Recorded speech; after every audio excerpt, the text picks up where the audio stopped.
नमस्कार साथियों।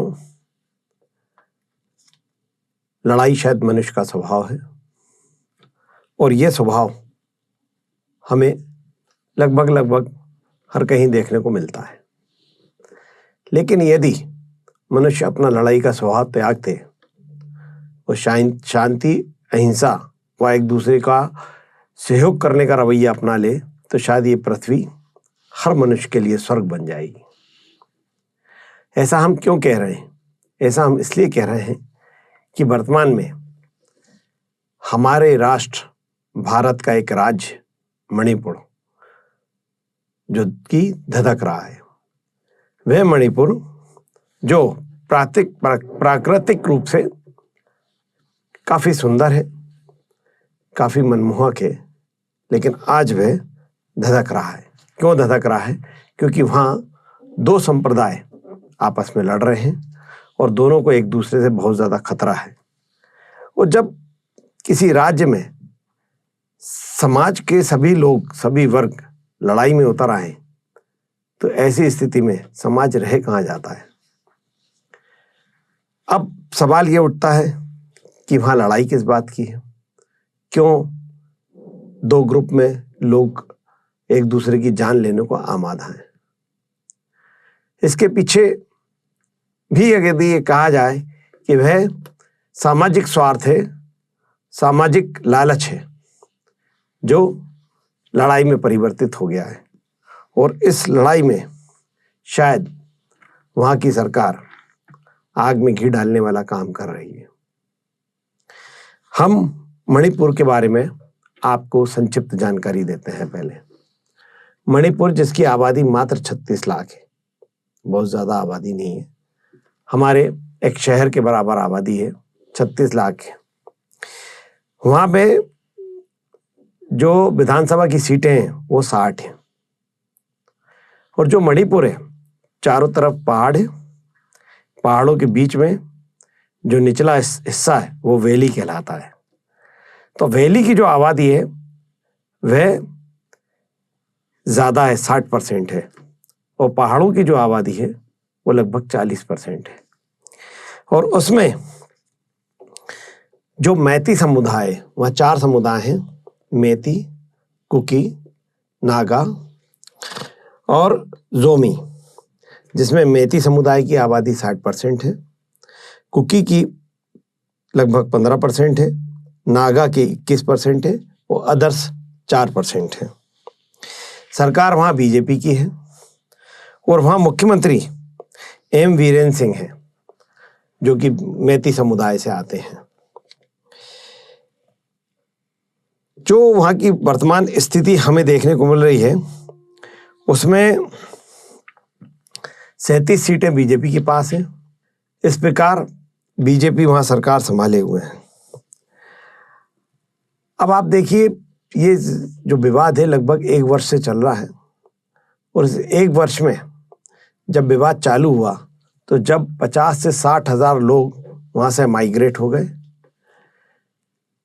2 महिलाओं की ऐसी तस्वीर बर्बरता उनके साथ जो की गई वह तस्वीर पूरे देश के सामने आई, जिसका बयां भी हमें करना मुश्किल है। और उन तस्वीरों को देख के एक आम आदमी के रोंगटे खड़े हो जाएं, ऐसी तस्वीरें आई। जो 2 महिलाएं हैं उनको एक संप्रदाय के लोगों ने नंगा करके घुमाया और उनके साथ बर्बरता पूर्वक मारपीट की। जब ये वीडियो पूरे देश के सामने वायरल हुआ तो लगभग 77 दिन बाद माननीय प्रधानमंत्री जी ने मणिपुर पर बोला, लेकिन मणिपुर पर स्पेशली ना बोला, उन्होंने राजस्थान और पश्चिम बंगाल की भी तुलना करते हुए मणिपुर की बात की। हमारे देश का राज्य, चाहे पश्चिम बंगाल हो, चाहे राजस्थान हो, या देश के किसी अन्य कोने में जब कोई सांप्रदायिक घटना होती है तो ये हमारे लिए दुखद है, हमारे लिए सोचने का विषय है। भारत जिस संस्कृति को अपनाता है और जिस संस्कृति में जीता है, चाहे वह कोई भी संप्रदाय हो, भारत की संस्कृति एक है, संप्रदाय कोई भी हो। भारत की मान्यताएं एक हैं, चाहे संप्रदाय कोई भी हो।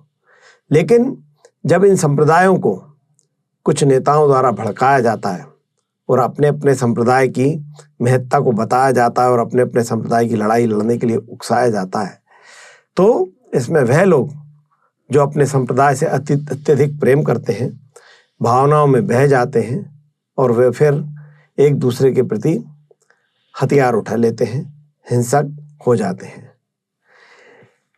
ये सब क्रम रोका जा सकता है और उसको रोका भी जाना चाहिए। अब रोकेगा कौन?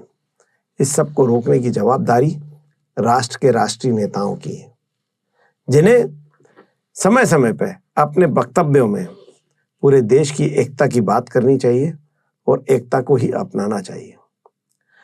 आज मणिपुर के हालात क्यों हैं ऐसे हैं? इसमें कहीं राजनीतिक स्वार्थ भी है, और राजनीतिक स्वार्थ जो है उसके पीछे पैसे का ही गेम है। एक कानून मणिपुर सरकार के लिए बनाया गया है जो 2023 में बना है, जिसमें वहाँ जो माइनिंग है, माइनिंग के काम के लिए और 2 कानून पास हुए हैं, जिसमें एक तो है जन विश्वास अमेंडमेंट ऑफ प्रोविजंस बिल 2023 और mineral and minerals developing regulation amendment bill 2023। इन दोनों में क्या है? जो मिनरल्स हैं, 12 मिनरल्स ऐसे हैं जिसमें केवल भारत सरकार की कंपनियां ही उसकी माइनिंग कर सकती हैं, लेकिन उनमें से 6 आइटम ऐसे चुने गए हैं जिसमें अब प्राइवेट कंपनी को कॉन्ट्रैक्ट दिया जा सकता है। इसी प्रकार वहाँ पे पाम ऑयल के लिए एक कानून बनाया गया है। पाम ऑयल की जो काम है वो बाहर की कंपनियों को दिया जा सकता है और वहाँ पाम ऑयल की यूनिट्स लगाई जा सकती है। इन दोनों कामों से जो कुकी संप्रदाय है, वहाँ का जो कुकी संप्रदाय है वो हिल्स एरिया में रहता है और उसको लगा कि इससे हमारा जो हित है वो प्रभावित होगा, तो वह नाराज हुआ।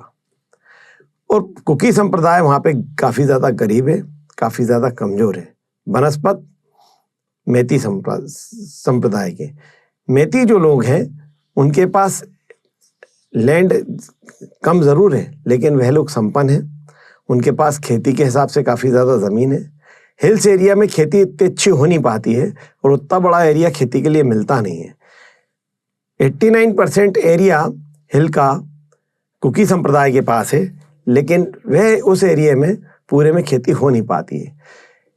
गरीबी ने ही उनको उकसाया आपकी ड्रग्स की खेती के लिए, तो वहाँ के ज़्यादातर लोग, चाहे वो किसी भी संप्रदाय को, ऐसा नहीं किसी विशेष एक ही संप्रदाय के लोग ड्रग्स में इन्वॉल्व हैं, वो सभी संप्रदाय के लोग उसमें ड्रग्स की एक्टिविटीज़ में इन्वॉल्व हैं, ऐसा सरकार के डाटा ही बताते हैं।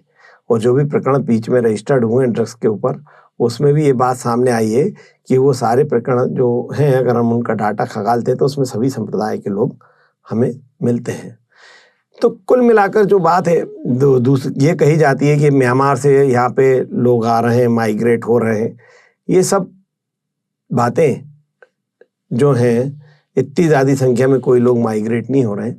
जितनी बड़ी वहाँ पॉपुलेशन है उस हिसाब से अभी तक जो प्रकरण रजिस्टर्ड हुए हैं माइग्रेशन के, लगभग 2,500 केसेस जो है, 2,500 लोग ऐसे पकड़े गए हैं जो म्यांमार से इधर आए। 36 लाख की आबादी में 2,500 लोगों का जो परसेंटेज है वो इतना ज़्यादा नहीं है जो काउंटेबल हो। तो कहने का आशा ये है कि सरकार देश के सामने, जो बीजेपी की सरकार है वहाँ, वो देश के सामने गलत तरीके से तथ्यों को रखती है और जो वास्तविकता है उसको छिपाने का प्रयास करती है।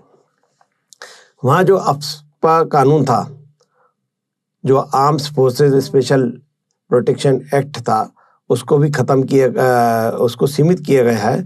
वहाँ उस एक इम्फाल के एरिया में उसको ख़त्म किया गया है। पूरे मणिपुर में नहीं ख़त्म किया गया, एक लिमिटेड एरिया में ख़त्म किया गया। वो है कुकीज, जो मेतीज लोग जहाँ रहते हैं और जो वैली का इलाका, उस क्षेत्र में इस एक्ट को ख़त्म किया गया है, ना कि पूरे मणिपुर में ख़त्म किया गया।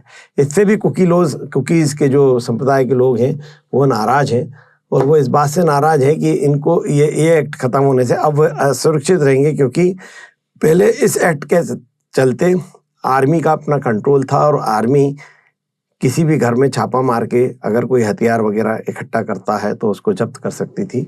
वो नीचे जो मैती संप्रदाय है उसको अब इससे रिलैक्सेशन मिल गया है, तो वह अब हथियार आसानी से अपने घर में इकट्ठे कर लेते हैं और उसका दुरुपयोग करने की स्थिति में होते हैं। ये सब बातें जो हैं हमारे मणिपुर के लिए वे काफ़ी गंभीर हैं, जिस पर केंद्र सरकार को, राज्य सरकार को संज्ञान लेना चाहिए गंभीरता से, और वहाँ की जो हिंसात्मक घटनाएं हैं उनको रोकने के लिए, वहाँ के माहौल को शांत करने के लिए वे कदम उठाने चाहिए, जिससे कि हमारा मणिपुर जो आज धधक रहा है उसमें शांति स्थापित होने के साथ साथ वे देश के लिए, वो देश की तरक्की में अपना योगदान देने की स्थिति में आगे आ सके। आज की स्थिति में तो मणिपुर स्वयं अपने आप से ही अपने आप को ही खत्म कर रहा है। ये हमारे लिए चिंतन का विषय है, गंभीर विषय है, और हमारी सरकार से ये मांग है कि मणिपुर के मैटर को अत्यधिक गंभीरता से लेते हुए वहाँ पे पुनः शांति स्थापित करने के अतिशीघ्र ऐसे कदम उठाए जाएं जहां वहाँ स्थायी शांति स्थापित हो सके। जय हिंद, जय भारत।